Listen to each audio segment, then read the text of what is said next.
Merci de nous suivre et de vous abonner sur la chaîne des leaders Go 221. Nos trois modèles économiques. Le premier modèle, c'est la mobilisation de ressources financières endogènes et exogènes parce que nous prenons en compte la diaspora pour la construction de logements sociaux à travers l'épargne positive. Nous invitons les intéressés à aller ouvrir des comptes à la Banque Atlantique, la Banque de l'Habitat et la Banque BND qui sont nos partenaires. Ouvrir des comptes d'épargne positive. J'ajoute le mot positif pour ne pas que les comptes soient des comptes négatifs. Négatifs plutôt, soit des épargnes négatives. Donc, l'ensemble des épargnes vont constituer des ressources qui vont nous servir de garantie. Et en plus de la garantie du fonds CHIP et du fonds de l'habitat social. Donc, nous avons un investisseur qui est venu des États-Unis qui s'appelle le groupe GlotRock qui finance à partir de 20 millions de francs CFA jusqu'à 20 milliards de francs, qui finance à partir de 20 milliards de francs CFA jusqu'à 600 milliards. Donc, nous invitons les porteurs de projets, notamment les coopératives, à venir se joindre à cette action pour pouvoir financer leurs projets. Ça, c'est le premier modèle économique. Sous le slogan accéder au logement à travers l'épargne positive. Deuxième modèle économique, il s'agit d'inviter le secteur privé africain à participer au développement économique de notre continent en créant une société d'investissement et de financement pour le développement du continent. Et comment? Nous avons saisi l'étude de Maître Moussa Mbaké, située à la place de l'Indépendance, ex-immeuble Indépendance, au 7e étage, et nous avons commencé à créer cette société internationale d'investissement et de financement. À la suite, vous savez que les États procèdent à des levées de fonds. Vous savez que les États procèdent à des levées de fonds. Le secteur privé également peut procéder à des levées de fonds. Et nous pourrons lever des milliards et des milliards pour créer un fonds commun de placement, investir dans des projets structurants, comme le font les Chinois, les Indiens, les Américains, les Européens, qui viennent chez nous investir, mais au préalable, ils ont mobilisé des sous et ils sont accompagnés pour la plupart par Exim Bank. Donc nous, déjà, nous avons un investisseur de taille, GlotRock. Et pour le troisième point? Voilà. Le troisième point, c'est la lutte contre l'immigration clandestine. C'est une solution que nous présentons. Il s'agit de la construction de ce que nous appelons des villages verts. Il faut loger les jeunes et leur donner chacun un hectare pour produire de l'arachide,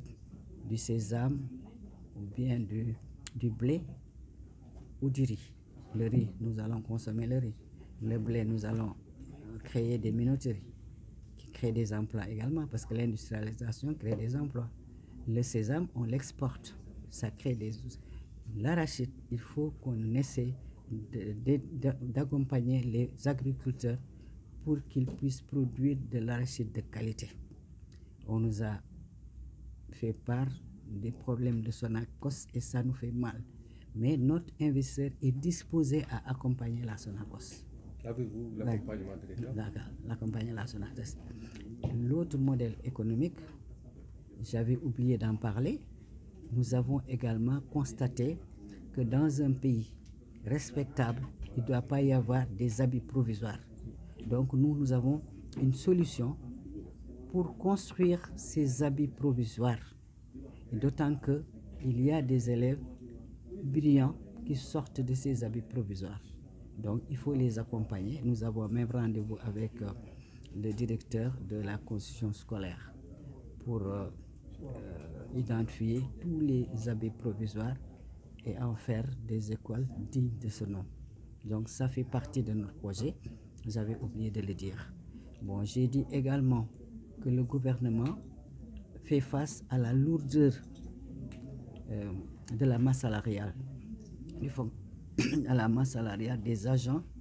de la fonction publique. Donc, ces agents de la masse salariale la masse salariale de ces agents de la de la fonction publique constitue une lourde charge. En 91, le régime du président Diouf avait procédé à un départ volontaire. Donc je voudrais suggérer à son Excellence, Monsieur le Président de la République, à son Premier ministre, Monsieur Ousmane Sonko, d'initier un départ volontaire. Et les agents de l'État qui seraient intéressés à ce programme de départ volontaire, ils iront investir dans l'agriculture. Ils auront une prime de départ volontaire pour investir dans l'agriculture ou bien même dans les logements sociaux et nous allons les accompagner. D'accord. Maintenant, vous revenez en wolof sur tënku ci wolof. koy teg en place ñu ne kon de kër moom surtout logements sociaux nekk na loo xamante ni lu yitteel askan wi la ndaxte koom-koom bi ni mu demeewul noonu réew mi aussi difficulté yi metti na donc kër mooy li nga xamante ni kër goo xamante ni di nga ci am di nga ko jot te doo ko fay fi saa si di nga ko fay ñu étaleel la ko nga mën ko fay ci lu yàgg 15 ans donc mu nekk loo xamante ni ndimbal la ci askan wi nekk ndimbal ci état bi ndaxte ñun dañu am ambition wu contribuer ci projet Sénégal 2050 donc bu ñu xoolee xam ne ñun comme que ñun ñu ngi ci entrepreneuriat côté boobu mooy côté bi nga xamante ni moom la ñu gën a mën a concentré wu pour mën ci jàpp léegi nag affaire bi lancé nañ ko gis nañ ne aussi waa diaspora bi intéressé na leen trop ñu bind bari na man ñi ma bind bari na donc il faut ñu def benn tournée boo xamante ni dinañu ko fësal ci suñu autorités yi fësal ko aussi ci xale yi nekk bitim réew nga xamante ni dinañu mën ñoom ñëpp am opportunité ubbi ko ndaxte boobu ba tey ñu ngi ciy liggéey te madame Diaw vraiment sonn na ci dem nañ gis nañ ci sëñ bi sëñ Bass Abdou Khadre mu nekk loo xamante ni mu rafetlu ko trop dina ci waxtaan ak sëñ bu mag bi dinañu revenir mu nekkoon loo xamante daal ñu ngi ñaan sénégalais yi ñu ngi ñaan aussi chef d'entreprise yu ndaw yi ñu ngi ñaan aussi ñi nga xamante ni amuñu doole à ce que ñoom ñëpp ñu def effort ñu jàpp ci ñu mën réussir projet bi kàddu yi du gudd ndax comme ñenn ñi dañu war a wax aussi dañ ne rek dinañu présenter tuuti bu ko defee nit ñi mën ko dégg mën a comprendre ko ci wolof ñu mën a xam ne loolu moo nekkoon suñuy jéego loolu moo nekkoon aussi li nga xamante ni bëgg nañ koo contribuer ci projet Sénégal 2050 bi nga xamante ni am nañ personnellement ambition wu lu ñu man ñu contribuer ko ñu def ko ci suñu réew loolu bokk na ci raison yi tax ñu ñibbi si Sénégal bokk na aussi ci raison yi tax ñu bëgg jàppale suñu askan ñu ngi leen di sant di leen gërëm di jàllale kàddu gi sama collègue Moubarak Niang ci teewaay bi en plus je tiens aussi à remercier personnellement Madame Diaw sur ce projet ambitieux qu'il nous a mis sur la table. Et je me présente tout d'abord, c'est M. Niang Moubarak, président du réseau Synergie de l'entrepreneuriat du Sénégal. C'est un réseau qui regroupe des entrepreneurs, des hommes d'affaires, des investisseurs du Sénégal et de la diaspora. Notre ambition est de pouvoir réunir le maximum de partenariats pour travailler et discuter sur des projets concrets pour le développement de l'entrepreneuriat. Nous savons tous que le problème de l'entrepreneuriat est un problème très concret au niveau sénégalais et africain. Il y a tellement de problèmes et les situations sont tellement complexes. Donc le fait de se lancer sur ce réseau, c'est de pouvoir mettre en place des mécanismes tendant à vraiment promouvoir l'entrepreneuriat et essayer aussi de trouver des créneaux concrets pour pouvoir travailler ensemble sur des lendemains meilleurs. Voilà. C'est dans ce lancer peut-être que nous avons invité Madame Diaw sur ce projet qui est un projet qui vient en son œuvre. Nous savons très bien que le problème de l'habitat est un problème très sérieux au niveau du Sénégal. Et tout le monde ici présent a le souhait d'avoir un toit. Et c'est très difficile. L'épargne est très complexe et on n'a pas les moyens comme de s'ancrer, de pouvoir peut-être avoir quelque chose qui pourra nous aider à pouvoir acquérir un toit. Donc là, c'est dans ce sens-là qu'on a pensé peut-être mutualiser nos efforts, mutualiser nos idées, mutualiser tout ce qu'on a pour pouvoir vraiment mettre en place ce projet et essayer de voir comment le dynamiser. Dans ce sens-là, peut-être on a un partenaire qui nous a donné beaucoup plus de courage et qui a mis tous les moyens pour qu'on puisse vraiment réaliser ça. Je pense que je ne vais pas trop peut-être prendre la parole, c'est l'essentiel, elle l'a dit. Tout ce que je pourrais vous dire, c'est de lancer un appel à tous les Sénégalais, à tous les gens de la diaspora, de venir adhérer dans ce réseau, dans ce mécanisme, pour pouvoir qu'on puisse atteindre exactement nos objectifs. Vraiment, c'est dans ce sens-là vraiment qu'on est là, qu'on essaie de faire promouvoir l'idée, qu'on essaie de promouvoir le projet et essayer vraiment de trouver le maximum de partenaires qui pourront nous accompagner. Bon, vraiment, on tient aussi à remercier la presse et toutes les personnes qui sont ici présentes et inviter vraiment à venir nous accompagner pour qu'on puisse vraiment atteindre les objectifs tant souhaités sur ce projet. Merci beaucoup et je pense qu'on va peut-être s'expliquer davantage. Salam donc ñu fi teew ñëpp seen tur ak seen sant vraiment di rafetlu jataay bi muy jataay boo xam ne nag jataayu xëy na au-delà sax mu nekk jataayu diine parce que ñun ñëpp ay nit diine lañu mais dafa nekk jataay boo xam ne tey dañoo ñëw pour seet naka la ñu mën a sukkalee suñu réew muy Sénégal naka la ñu mën a xool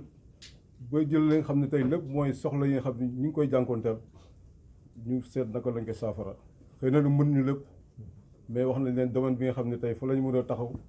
pour jàppale réew mi ci anam yu leer nañ ñi ma jiitu wax nañu ko tey nag li ñu taxawee wax nañu ko mooy jéem a xool dëkkuwaay yi naka lañ ko mën a yombale mais aussi naka lañ mën a aussi intervenir ci mbay mi wax nañ ko fi donc muy ñaari ponk yoo xam ne yu am solo la ci réew parce que nit boo amee dëkkuwaay am koom surtout mu jóge ci li nga xam moom lañu yàlla jagleel dama koy wax toujours muy mbay ñu nar cee taxaw def naa boobaa aussi dañ li ñu bëgg dañ ko am te duñu sonn ndax nit ku ne la yàlla jagleel rek soo ko gëmee nekk ci def naa ne doo ci am benn jafe-jafe te ñun nag yàlla daf ñu jagleel lépp mais ñun nag ñu xeeb suñu bopp parce que boo gisee ñu yegg si ba fii am problème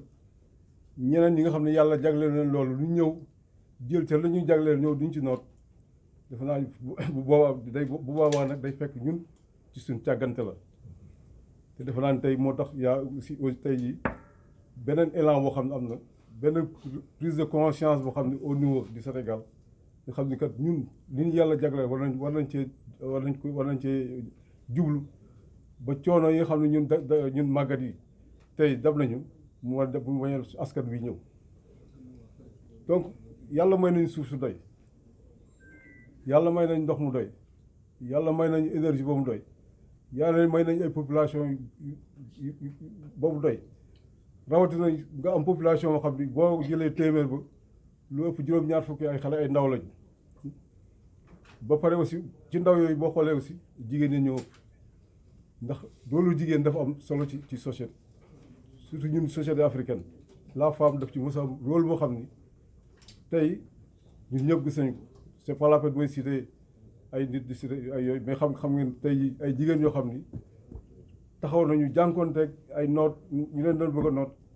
ba loolu weesu tey nag suñu jigéen bi ci loolu nekk di ko ci gërëm bu baax parce que moom sama mag la bu yàgg na moom école normale la nekkoon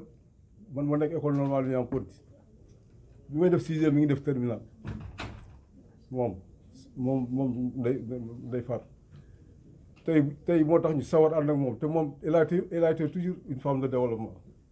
moo xamee ba léegi ci askan wi la mës a nekk di leen jàppale askan wi la nekk di leen déglu pour xool seen tawat mu ànd ak ñoom tey lu mel ni su amee dañ ko ci gërëmaale ci aussi alaaj Damlo xam ñun ñaar ñoom nekkandoo aussi dans la même société coopérative plateforme agricole intelligente man ma nekk secrétaire général national bi ñu nekk nag ci ay programme aussi yu am solo moo xam na ko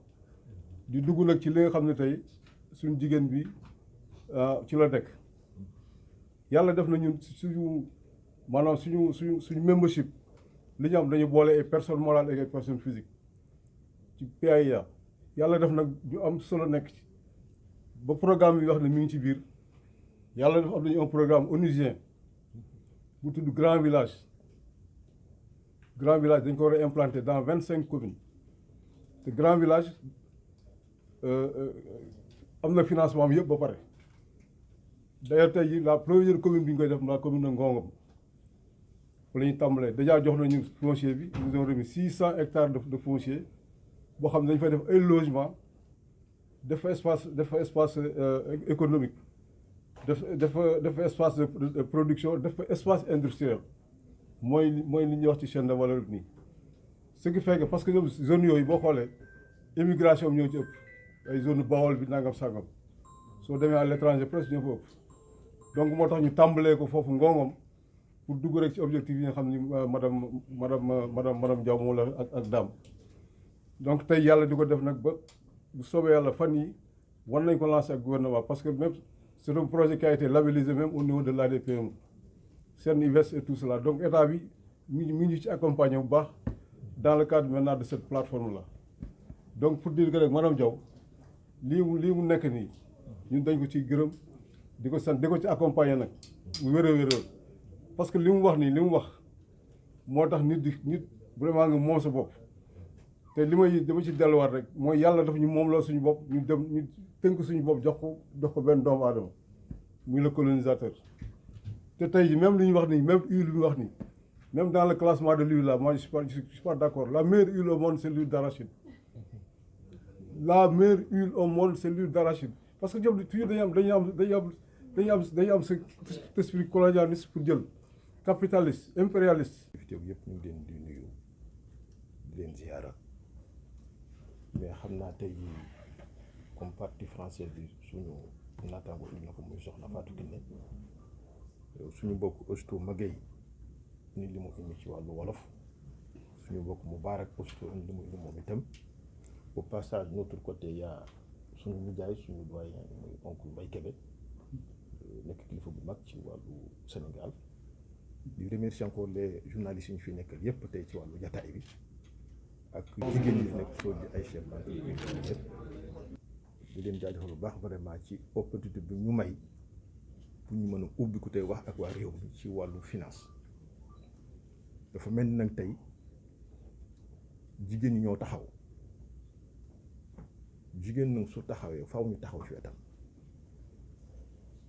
parce que dëgg la mën nañu référence faneen mais yonent bi sallallahu alayhi wa sallam bi ñu yaakaar fii Sénégal ak 95% mission su demee jigéen moo ko yóbbu ak kan ak ndaw kon réew mën na koo développé bàyyi jigéen gannaaw bàyyi ndaw gannaaw da ngay nax sa bopp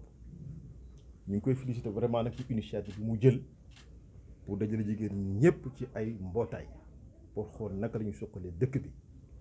mais ànd ko aussitôt ak ñu ngi ko seqal ñëpp ci yeneen secteurs yi ci des parce que ñun ñu ngi liggéey ak ñëpp ci suuf xool naka lañuy def ba réew bi dem ci kanam loolu mooy li am solo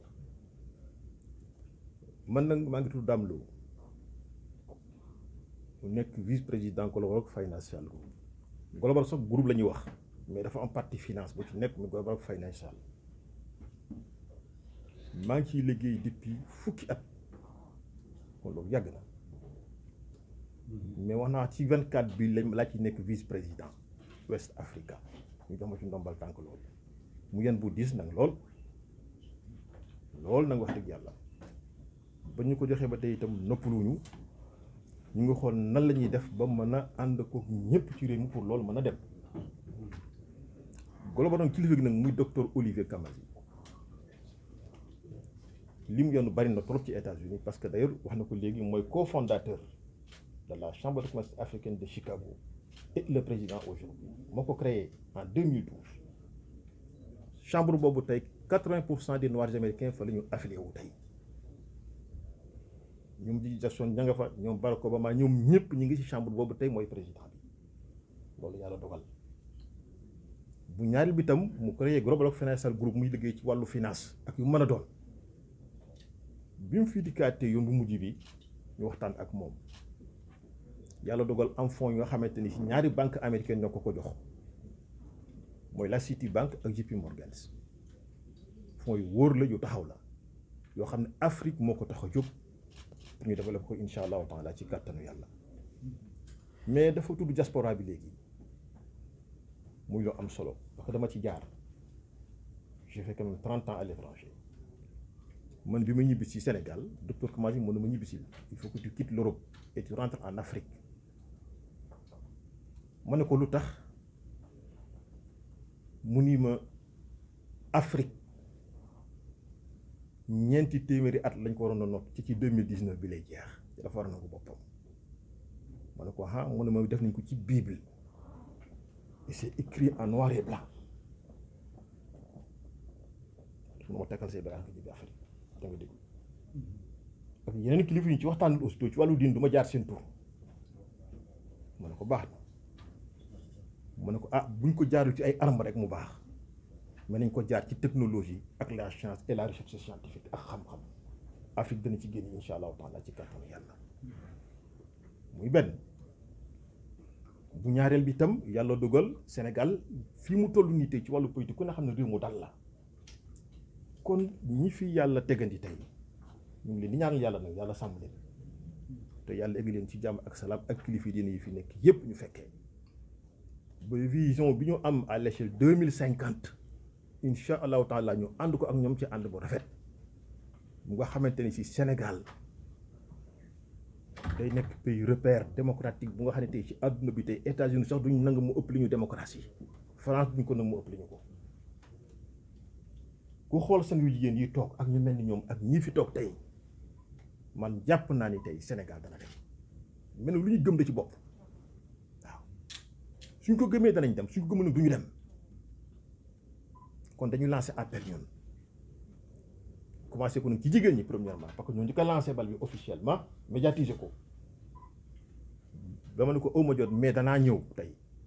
pour yow soutenir la c'est li ngay lancé incha allah on va faire un rapport